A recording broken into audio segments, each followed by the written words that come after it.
They say the choices we make on New Year's Eve shape the year ahead. For Autumn Blake, that couldn't have been more true. Her decision to decline a lively invitation to the Riverside party on December 31st, 2018, felt trivial at the time, a simple preference for quiet over chaos. But that choice was the first thread in a web she couldn't see, one spun long before she arrived at Blackwood Manor. Her friends' messages buzzed insistently on her phone. "Come on, Autumn, the Riverside party is going to be epic," they urged. Fireworks were already starting downtown, laughter and music spilling into the crisp Boston air. But Autumn silenced her phone, pulled her cardigan tighter against the inexplicable chill in her new apartment, and settled in for a quiet evening of unpacking. Blackwood Manor loomed outside her window, its dark Victorian spires clawing at the sky. The real estate listing had called it a perfect blend of historic charm and modern luxury. But as the last traces of daylight faded, its silhouette seemed less like a home and more like a predator, crouched and waiting. She dismissed the shiver that crept up her spine, blaming the draft that seemed to seep through the walls. The antique mirror in the living room caught her attention briefly. Its silvered surface distorted her reflection, the image rippling faintly, as though the glass itself were alive. She told herself it was just an old, imperfect pane. Her phone buzzed again, a single message lighting up the screen. "Happy New Year, Autumn. Blackwood Manor chose well." She froze, her breath caught in her throat. The sender was blank. She scanned the empty apartment, her pulse quickening. The cold air felt heavier now, like a presence pressing against her chest. She thought about the real estate agent's odd choice of words. "This building chooses its residents." A throwaway line, she'd thought at the time, meant to add charm. But now, as the clock ticked toward midnight and shadows deepened in the corners of the room, that phrase clung to her like a whisper she couldn't ignore. Autumn Blake had chosen Blackwood Manor, and somehow it had chosen her back. Blackwood Manor was built in 1899, a towering monument to Edward Blackwood's wealth and ambition. He designed the sprawling Victorian mansion as a wedding gift for his bride, Victoria, a woman whose beauty was matched only by her enigmatic allure. But the manor wasn't just a home, it was a statement. Its Gothic spires and intricate carvings casting shadows over Boston's historic district, daring the world to look closer. Behind its grandeur, though, whispered a darker purpose. Victoria Blackwood had an obsession, a fascination with the unknown, the eternal and the forbidden. She held seances in secret, her gatherings drawing whispers of connections to an elite occult society.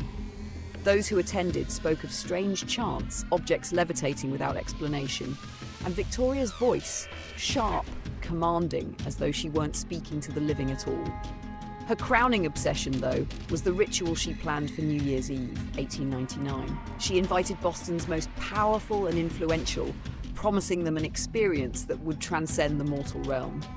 When the clock struck midnight, her guests expected champagne and revelry. Instead, they found themselves in a circle of ancient symbols burned into the ballroom floor, heavy with the metallic tang of blood. By dawn, Victoria was gone. Not a trace of her remained, except for shattered mirrors throughout the house and those symbols, still smouldering in the early light. The papers called it a tragedy, a mystery that would never be solved. But the whispers in the streets told a different story, that Victoria had unlocked something beyond death, and that Blackwood Manor itself had become her vessel. Over a century later, Isabella Martinez stepped into the manor, hoping to uncover its secrets. A paranormal investigator with a growing online following, she believed the stories would make her career. But her journal tells a different tale, a spiral of doubt, terror and obsession. December 28th, 2018, she wrote, "The mirrors are wrong. I'm not alone when I look into them." 2 days later, she added, "Midnight. That's when it all begins." Her equipment picked up voices, whispers in languages no one could identify. They overlapped, rising and falling like waves, speaking words she couldn't understand, but felt in her bones. And then, on New Year's Eve, her recordings fell silent. Isabella disappeared that night, leaving behind only her journal, her phone, and a camera with a shattered lens. Detective Marcus Reed was the one to find her abandoned apartment. A seasoned investigator, Reed had seen his share of missing persons cases, but something about Blackwood Manor left him unsettled. He pored over the journals, the evidence or lack thereof, and the stories the building's walls seemed to tell. The neighbours offered no clarity. One claimed they'd seen Isabella leave for a party. Another swore he'd heard her voice through the walls at midnight, recording one last video. But the camera held no such footage. Security tapes showed her entering her apartment at 11:11 p.m. They never showed her leaving. Reed's voice carried a haunted weight when he closed the case. "Some buildings aren't haunted," he said. "They're alive." Autumn Blake should have heeded that warning. Blackwood Manor had a history, a pattern of disappearances, each tied to New Year's Eve. But she didn't see it. She wasn't just chasing a story, she was stepping into one. And like everyone before her, she didn't realise it was already written. Autumn was unpacking the last of her equipment when she noticed the crown moulding above her desk. A small piece had splintered away, revealing a dark gap just wide enough to hide something. Reaching up, her fingers brushed against something cold and metallic. She pulled it free. A USB drive worn with age, its casing scratched and dented. One word was etched into its surface: listen. The drive seemed impossibly old, the kind of object you wouldn't expect to work in a modern computer. Yet, when she plugged it in, the screen flickered and a single folder appeared. Its contents were recordings, each file marked with the same timestamp, 11:11 p.m. The first file began innocuously. At first, she heard only the creaks and groans of an aging building, the kind of sounds she'd dismissed as structural quirks. But as the recording continued, something shifted. Footsteps echoed faintly, their rhythm unnatural, as if they were pacing through walls. Faintly, a melody began to play, old and distant, like music from a broken gramophone. And then came the voices. Children's voices, clear and chilling, counting backward. 10, 9, 8. Their sing-song tone was playful, almost cheerful, but it sent a wave of unease coursing through her. The counting stopped abruptly, replaced by a faint, distorted whisper. She couldn't make out the words, but they felt directed at her, intimate and insistent. She clicked on another file. This time, the whispering was louder, overlapping voices speaking in a chaotic symphony of languages. Some she thought she recognised, others guttural and alien. The counting returned, louder and more urgent. 7, 6, 5. A sound, sharp and sudden, made her flinch. It was the unmistakable slam of a door. Autumn leaned back in her chair, her pulse racing. She replayed the files, searching for some logical explanation, but the unease only deepened. When she confronted Dr. Eleanor Thorne, the building manager, the older woman's response was unsettlingly calm. "My dear," Thorne said, her eyes glinting with something unspoken, "Blackwood Manor has peculiar acoustics. Old buildings like this are full of surprises." Autumn pushed further, mentioning the voices and the strange timestamps. Thorne adjusted the antique cameo pinned at her throat and smiled, a smile that didn't reach her eyes. "Every resident here is special, chosen, you might say. Perhaps the manor is simply welcoming you." Thorne's words lingered as Autumn returned to her apartment. She wanted to dismiss them, to laugh off the absurdity, but the whispers from the recordings seemed to follow her. Late that night, as she sat alone in the glow of her computer screen, she heard the counting again, not from her headphones, but faintly from somewhere within the walls. 4, 3. Her reflection in the antique mirror flickered just for a moment. The voice stopped, leaving only silence. But it wasn't the kind of silence that brought peace. It was the kind that held its breath, waiting. Autumn sat at her desk, microphone ready, her camera trained on her as she hit the button to start her live stream. This was her element, the one place where she felt in control. Her audience had come to expect chilling stories and unsolved mysteries, but tonight, the mystery wasn't something from a dusty archive. It was happening right here, in her apartment. "All right, everyone," she began, her voice steady despite the unease gnawing at her.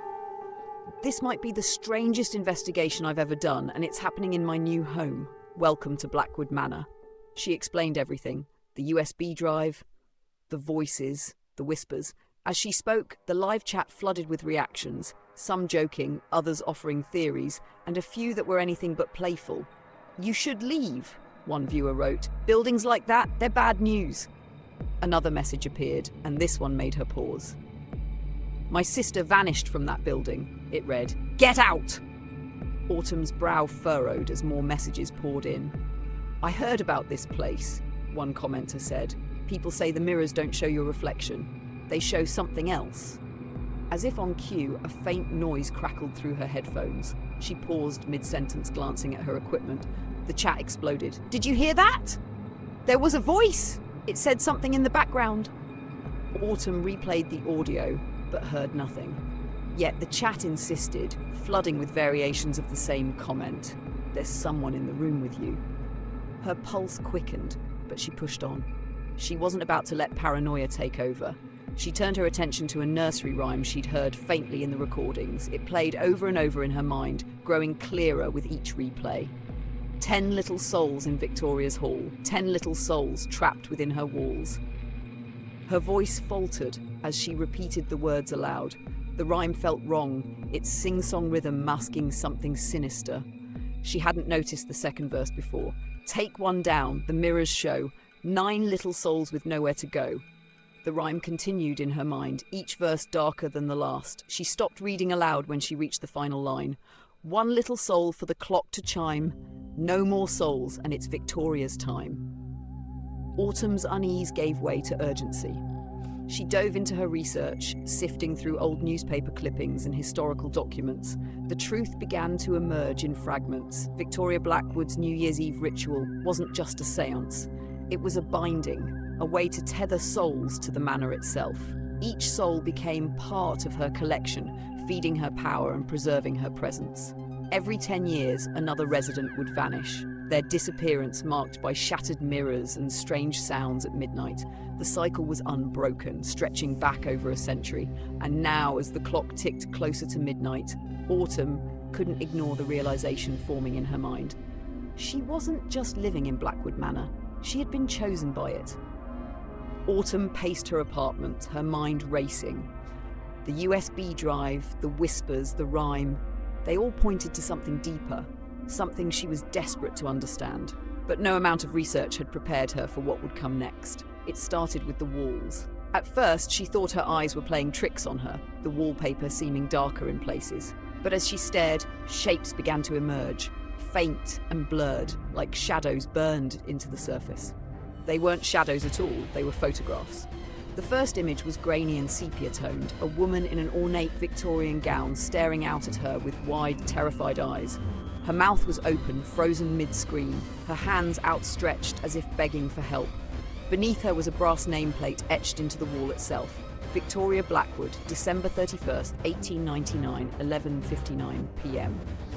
Before Autumn could look away, the image shifted, the sharp, static-like crackle piercing the air. A second photograph materialized beside the first. This one was of a young woman, her hand pressed desperately against what appeared to be the inside of a mirror. The name read Margaret Sullivan, December 31st, 1969, 11:59 p.m. More photographs followed, each one developing with horrifying clarity. A man blurred as though caught mid-motion, his face twisted in anguish.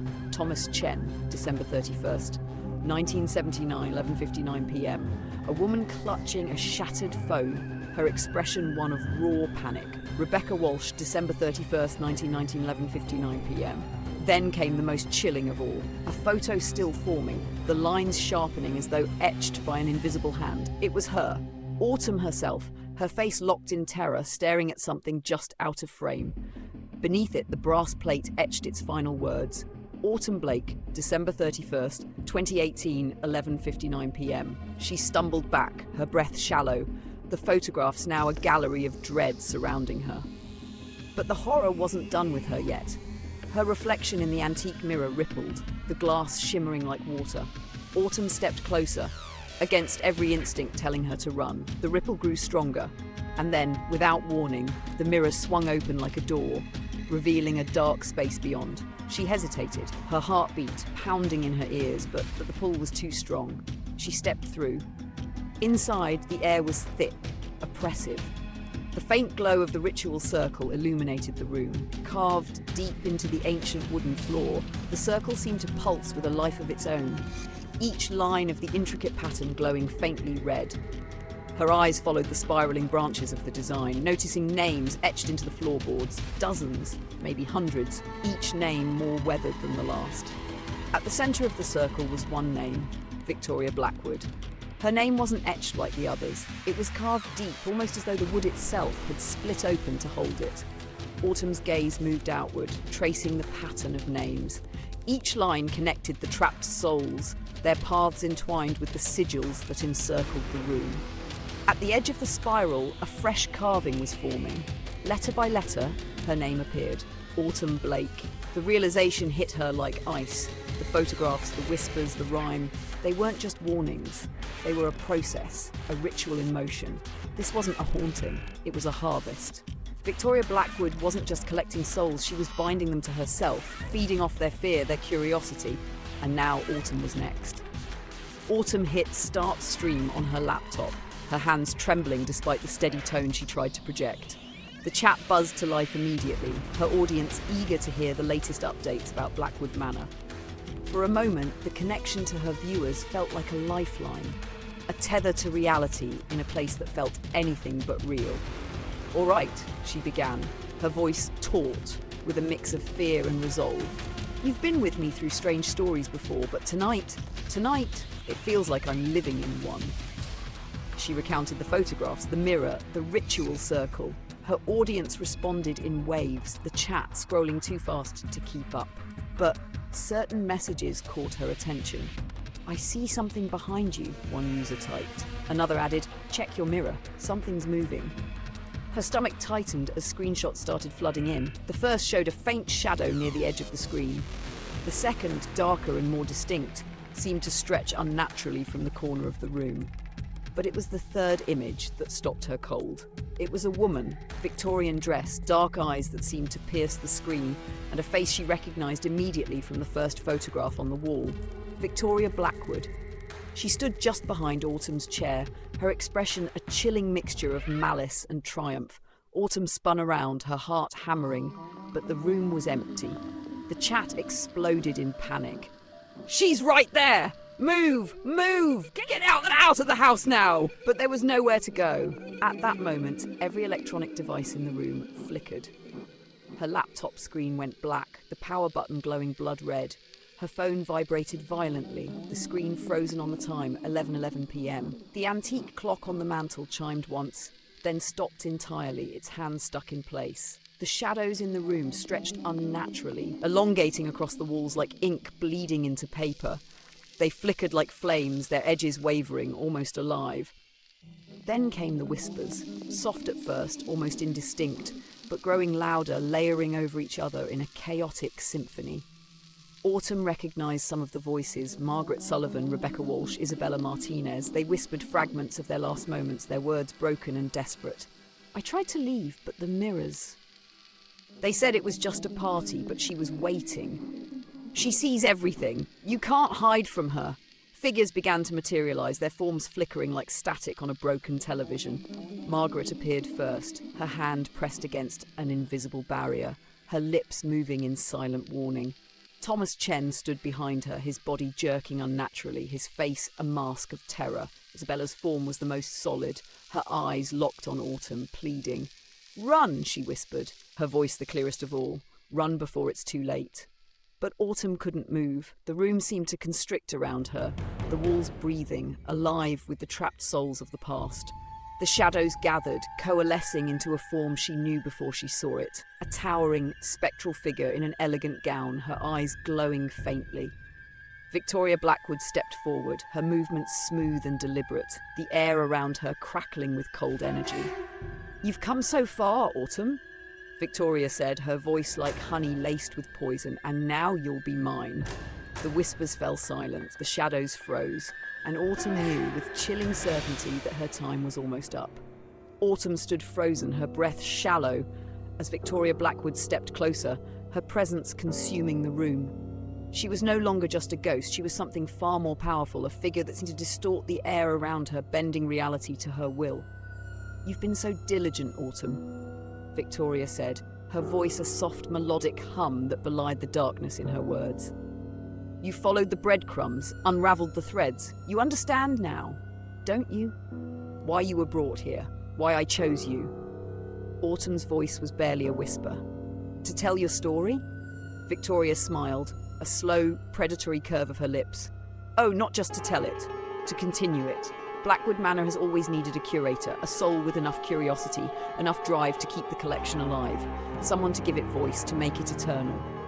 The words hung in the air like a blade, the truth slammed into Autumn, sharp and undeniable. Every disappearance, every name etched into the ritual circle, every photograph on the walls, they weren't just victims, they were predecessors. You see, Victoria continued, this house, my gallery, it thrives on stories, on lives cut short and secrets whispered in the dark. But a collection without a curator? That would be such a waste. She gestured to the walls, where the photographs pulsed faintly with light, each face watching, pleading. And now, my dear, it's your turn to choose. Will you join us willingly, or shall I take what I need? Autumn's mind raced, her pulse pounding in her ears. Her fingers trembled as they hovered over the USB drive still plugged into her laptop. One file remained unopened, its name stark against the dark screen. Isabella Final. She clicked it. The voice that filled the room was weak, trembling, but determined. It was Isabella, her words fractured and desperate. If you're hearing this, then it's already too late for me. She needs a soul every New Year's Eve, a sacrifice to keep her tethered to this place. But there's a way to break the cycle, a way to stop her. Isabella's breathing was laboured, each word a struggle. It's not easy. It'll cost you everything. Your voice, your lifeblood, your soul. But it's the only way to free us, to destroy the manor and end this for good. Autumn's hands clenched into fists, the weight of the choice pressed down on her, suffocating. Victoria's eyes gleamed, her figure looming larger, her presence more oppressive. I won't stop you, Victoria said, almost amused. You're free to try, if you think you can bear the price. But know this, no one has ever succeeded. They've all fallen, one by one, their hope extinguished before the final chime of midnight. What makes you think you're any different? Autumn's throat tightened, her voice cracking. Because they didn't know your story. But I do. The clock in the corner began to tick again, the sound impossibly loud, each second dragging her closer to the end. Midnight was moments away. She stared at the ritual circle, its lines glowing brighter, the names pulsing as if alive. Her name was fully carved now, the letters gleaming like fresh blood. She had two choices. Surrender to Victoria, become the curator and let the manor live on, its horrors spreading, its victims growing, or sacrifice everything she had, even her very soul, to end it all. Her hand hovered over the circle, her heart hammering with the weight of the decision. Victoria's voice dripped with mockery. Tick-tock, my dear. Time waits for no one. Autumn closed her eyes, the words of Isabella's final recording echoing in her mind. Your voice, your lifeblood, your soul. And then, with a trembling breath, she made her choice. The moment Autumn's hand touched the ritual circle, the room erupted in chaos. The lines of blood-red light flared, casting grotesque shadows on the walls as the air filled with an ear-splitting roar, 1,000 voices crying out in anguish, fear, and relief. Autumn's body trembled as the energy surged through her, the weight of every soul bound to Blackwood Manor pressing against her chest, threatening to crush her. Victoria's voice cut through the cacophony, sharp and furious. You think you can end me? Foolish child, you are mine! Autumn gritted her teeth, her voice barely above a whisper. Not anymore. The circle burned brighter, the names etched into the floor, flickering like dying embers. One by one, the photographs on the walls began to dissolve, their faces fading into the light. The trapped souls were breaking free, their whispers now a symphony of gratitude and sorrow. Isabella's voice was among them, faint but clear. You did it. You finally did it. But Autumn could feel the cost. Her strength waned as the circle drained her, pulling at something deeper than her body, her very essence. She knew the moment she had stepped into Blackwood Manor that this was how it would end. Her curiosity had driven her here, and now it would be the thing to finish her. As the clock struck midnight, the manor shuddered violently, its walls cracking, its foundation groaning like a living thing in its final moments. Victoria screamed, her form flickering, dissolving into ash as the building imploded inward, swallowing itself in an eruption of darkness. And then, silence. Where Blackwood Manor had stood for over a century, there was now nothing but an empty lot. No debris, No trace of what had transpired, only a hollow void in the heart of Boston's historic district. 1 year later, Detective Marcus Reed returned to the site. He wasn't sure what had drawn him there. Perhaps it was the lingering unease, the unanswered questions. The lot was still empty, overgrown with weeds, but as he stepped closer, he noticed something strange. In the center of the lot stood a single piece of equipment, a podcast microphone, its recording light still faintly glowing. Next to it, a laptop powered on, the screen flickering with static. As Reed leaned in, faint whispers emerged from the speakers, soft, fragmented voices calling out names, pleading, warning. Autumn's voice was among them. If you're hearing this, don't come looking. Don't follow the manor's story. Let it stay forgotten. Reed felt a chill crawl up his spine as the whispers grew louder, overlapping into an incoherent storm. And then, just as suddenly, they stopped. The equipment powered down on its own, the static disappearing into silence. In the months that followed, rumours began to spread. People claimed to have seen the manor reappear, its silhouette visible only on New Year's Eve, illuminated by faint candlelight. Others swore they'd heard Autumn's voice in the static of their radios, warning them to stay away. The legend grew, passed from one frightened whisper to the next. If you're in Boston on New Year's Eve, they said, and you see a Victorian mansion where there shouldn't be one, don't go inside. And whatever you do, don't press play. Because Blackwood Manor might be gone, but its story, its curse, was far from over. They say Autumn's final podcast continues to broadcast, its signal drifting through static, reaching radios and devices it was never uploaded to. A ghostly echo from nowhere, whispering stories of what the manor once was and what it still might be. But those who listen don't just hear her story, they become part of it. Rumours spread like wildfire. Those who find the podcast vanish before their next New Year's Eve, leaving behind empty homes and shattered mirrors. Some say the broadcast is cursed, an extension of the manor itself, feeding on the curiosity of those who dare to listen.